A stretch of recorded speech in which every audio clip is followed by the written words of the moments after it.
Dito ako sa Marikina, sa Loyola Memorial Park, sa puntod ni Nina Blanca. Sa pangalan niyang totoo ay Dorothy G. Jones. Merong katabi siya si Jose Z. Aquesa at Inocencia G. Aquesa, mag-asawa siguro.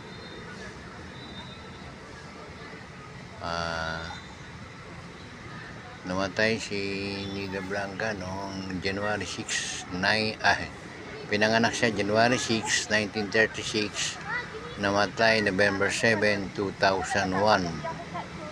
So, almost